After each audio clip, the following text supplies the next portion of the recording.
Olá, pessoal! Hoje iniciaremos um novo tópico na nossa disciplina de Química de Alimentos. Observem e estejam atentos a todas as informações durante as aulas, as videoaulas e no material, para que não tenha nenhuma dúvida. Caso tenha uma dúvida, envie para mim e não acumule suas dúvidas, tá certo? Vamos lá? Bom, a água ela é a única substância que está em grande quantidade na natureza nos três estados físicos, sólido, líquido e no estado gasoso. Ela é um componente majoritário da maioria dos seres vivos. Acreditem, a carne pode ter até 70% ou mais de sua composição em água. Sim, professora, mas se eu apertar um pedaço de carne, não vai pingar água, certo? Mas a água, como nós vamos ver, ela está dentro dos tecidos, misturado e ligado com várias substâncias. Então, ela não vai gotejar e não vai sair. Não é porque ela não está gotejando água, como por exemplo, quando a gente corta uma melancia e fica gotejando, né? Fica saindo líquido. Não é porque não sai na carne que não vai ter água, certo? Alguns vegetais, eles podem ter até 95% do seu peso. A cada, por exemplo, 1 quilo daquele vegetal, 950 gramas é só de água. Acredite, isso é verdade e eu vou mostrar a vocês. Bom, a água é uma substância que se encontra em maior quantidade no interior de todas as nossas células e é considerado chamado solvente universal. Anotem essa informação. A água é um solvente universal. Ela atua dispersando, ou seja, ela solubiliza vários tipos de substâncias orgânicas e inorgânicas. Professora, qual é a substância orgânica? Uma substância orgânica é aquela que contém o elemento carbono em sua constituição.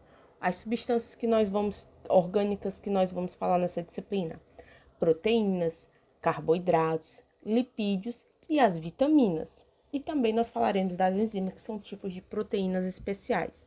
E o que são componentes inorgânicos? São os demais que não contêm carbono em sua estrutura, certo? Então, nós temos, no caso da nossa disciplina, nós temos os minerais: o cálcio, o flúor, o sódio, o magnésio, ok? Então, a água ela consegue dispersar, dissolver a grande maioria dessas substâncias, mas ela não consegue, por exemplo, dissolver os lipídios. Os lipídios é o grupo que nós chamamos popularmente de gorduras e óleos. Então, os óleos e as gorduras, o nome desse grupo são os lipídios. Então, pela natureza química da água e dos lipídios, que a água é uma substância polar, enquanto que os lipídios são apolares, água e lipídios não se misturam, a não ser com a presença de uma substância que nós veremos no tema de lipídios, denominada emulsificante, que vai possibilitar você misturar água com óleo.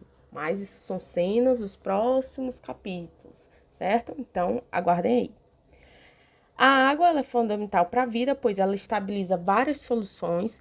Biopolímeros são o quê? Bio vem de vida e polímeros, tudo que é um polímero é uma substância que ela é repetida várias vezes, como se fosse um colar de pérolas. Colar de pérolas são várias pérolas repetidas. Então, essa repetição das mesmas substâncias, quando elas são substâncias necessárias à vida, nós chamamos de biopolímeros. As proteínas são biopolímeros, os carboidratos são biopolímeros, certo? Então, ela é importante a água para as reações de entre várias moléculas. Então, quase todas as reações que existem no nosso corpo e nos alimentos ocorrem na presença de água. A água é altamente reativa, ela pode ajudar no deslocamento de substâncias nutritivas e também do descarte de substâncias, e ela na manutenção da temperatura corporal. Eu quero que vocês tenham em mente que a partir de agora eu vou chamar de tecido vegetal, tecido animal. Por exemplo, a carne é um músculo que passou por um processo que vocês verão em outra disciplina e se transformou no que nós chamamos de carne. Então, isso é um tecido animal. Tudo que vem de origem animal eu vou chamar de tecido animal. Carne, queijo, peixe, certo? Já se for de origem vegetal, muitas vezes eu posso chamar de tecido vegetal para ser mais abrangente. Então, quando eu falar tecido vegetal, pode ser uma fruta, pode ser um legume, pode ser um cereal, certo? Tudo que for de origem vegetal, tá? Então, A adequada quantidade de água e o local e a forma como essa água está dentro desse tecido animal ou vegetal, nós temos que estudar, porque ele é muito importante para a qualidade aceitável dos alimentos pelo consumidor. Porque o que é considerado qualidade aceitável? São aquelas características, aquele grupo de características que o seu consumidor vai esperar. Ele vai esperar comprar um biscoito tipo creme cracker, que ele seja crocante, que ele seja douradinho, levemente salgado, certo? Imagine aí você comprar um biscoito daquele quando abrir e ele não tiver crocante, estiver mole, certo? Então, essa qualidade aceitável é o que o consumidor espera ao comprar aquele seu produto, tá? Então, a água ela tem grande influência, principalmente em relação à textura, à durabilidade do produto, entre outros, tá? É um dos principais fatores. Contudo, o conteúdo de água nos alimentos os tornam muito perecíveis. Outra palavra para a gente aprender. O que é perecível? Perecível é aquele que se deteriora, ou seja, não gosto dessa palavra, estragar. O certo é deteriorar, certo? Então, é aquele que se deteriora mais rápido. É uma carne fora da geladeira, e uma cebola. Quem é que vai durar mais tempo? A cebola. Por quê? Porque a cebola é menos perecível do que a carne, certo? Então, quando você diz que algo é mais perecível, é que ele se deteriora mais devagar. Ele tem uma vida de prateleira ou um prazo de validade menor. Então, em geral, né, quanto maior a quantidade de água em um tecido animal ou vegetal, mais perecível ele é, ou seja, menor o prazo de validade ele vai ter, a menor durabilidade. Tá? Por isso são necessários aplicar os vários métodos de conservação para prolongar essa vida de prateleira, que é outro nome dado ao que nós conhecemos como prazo de validade. São vários os métodos. Os métodos que vocês verão na disciplina de conservação no segundo ano tem vários princípios, mas em relação à água, quando você quer aplicar um método de conservação em um alimento para ele durar mais tempo, você quer mexer com a água, ou seja, você quer retirar a água, você quer imobilizar a água, ou seja, você quer congelar a água para que ela não seja utilizada nas reações que vão deteriorar o alimento, nós temos vários métodos, entre eles os de concentração, que você tira parte da água, por exemplo, o leite condensado. Ele não é seco, ele é concentrado, parte da água é retirada.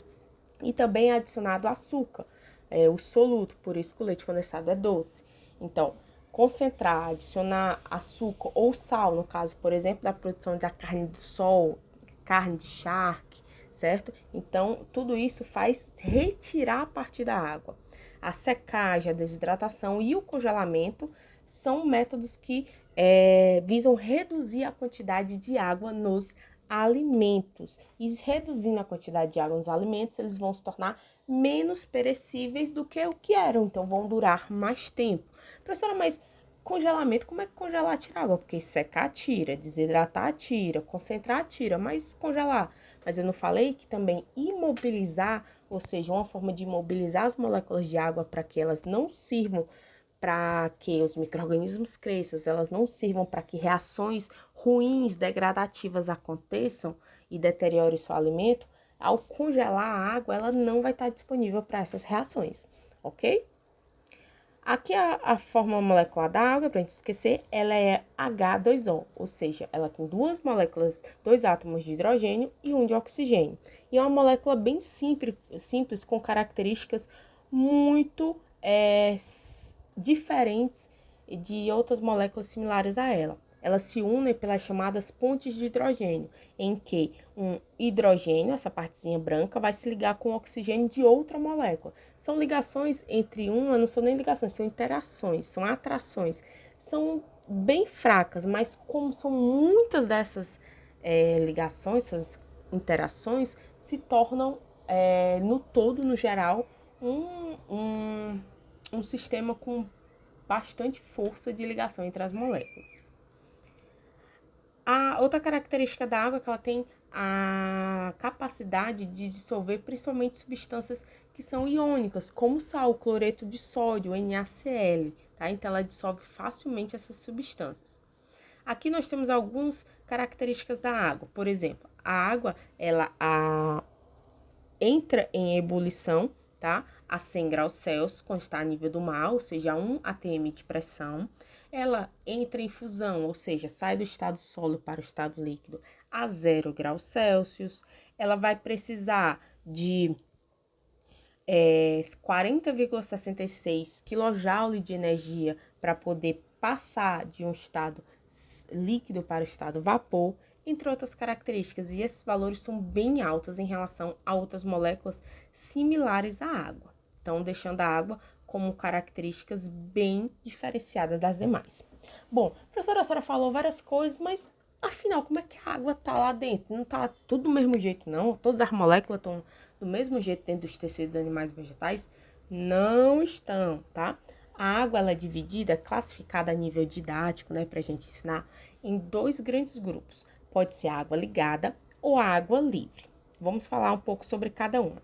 A água denominada ligada é aquela porção de moléculas de água dentro dos tecidos animais ou vegetais em que elas estão fortemente ligadas a outros componentes do alimento, a um carboidrato, a uma proteína, a uma vitamina, a uma fibra, tá? E ela não se move muito dentro do tecido, certo? Ela não é utilizada para as reações de degradação do alimento, ou seja, o micro-organismo que existia ali, uma bactéria, um fungo, ele não vai conseguir utilizar essa água para poder crescer, para poder deteriorar o alimento, se for um micro-organismo não desejável. Nem as reações ruins, as reações que vão deixar com gosto ruim, as reações que vão deixar com cheiro ruim, as reações que vão escurecer de forma não desejável o alimento, se não for uma característica dele. Então, todas essas reações, elas não vão ocorrer com essa parte da água, certo? É uma parte bem menor do que a água livre. E ela não congela a baixas temperaturas. Já a água livre é totalmente oposto, é a maior porção da quantidade de água existente em tecido animal ou vegetal, e ela tá livre, então significa que ela não está solta, mas ela está fracamente ligada a outros componentes. Então, muito rapidamente, ela pode ser utilizada para reações de degradação do alimento ou para reações desejáveis ou não, tá? Ela pode também ser utilizada pelo micro-organismo para crescer. Lembre, nem toda reação que ocorre nos alimentos, tanto química como reação por micro-organismo, é ruim, certo? Porque podem ser reações desejáveis. Para produzir o seu iogurte, são 2 bactérias que crescem lá e elas precisam de água para crescer. E que água elas vão utilizar? A água livre, a porção de água que a gente chama de água livre. Elas não vão conseguir utilizar a pequena porção de água denominada água ligada, certo? Ela é fracamente ligada, como eu já tinha dito, a outros componentes e é facilmente retirada por processos de secagem, tá? Então, quando você coloca uma banana para secar, certo? Coloca lá no forno ou coloca no sol para secar, aquela parte da água que sai é água livre, não é toda a água livre que sai, mas a água que sai é dentro do grupo da água livre. E a água livre, ela tem uma denominação chamada de atividade de água, que nós falaremos mais na próxima aula. Então, lembre, a água livre é aquela que está fracamente ligada a outros componentes, que é utilizada pelos micro-organismos para crescer, pode ser utilizada para várias reações dos alimentos e ela a maior porção da quantidade total de água em um alimento é denominado de atividade de água.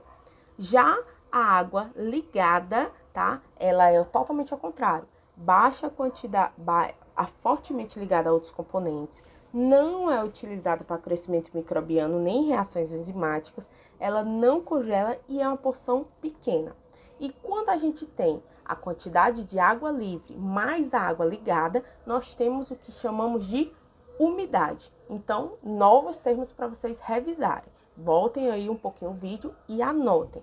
Água livre é um tópico, água ligada. Quando eu tenho água livre mais água ligada, eu tenho umidade. E o que é a atividade de água? Ela está relacionada à água livre e não à água ligada, tá certo? Anotem esses tópicos. Bom, revisem o material, façam seus resumos, entre em contato se você tiver alguma dúvida, faça os exercícios e até a próxima aula. Tchau, tchau!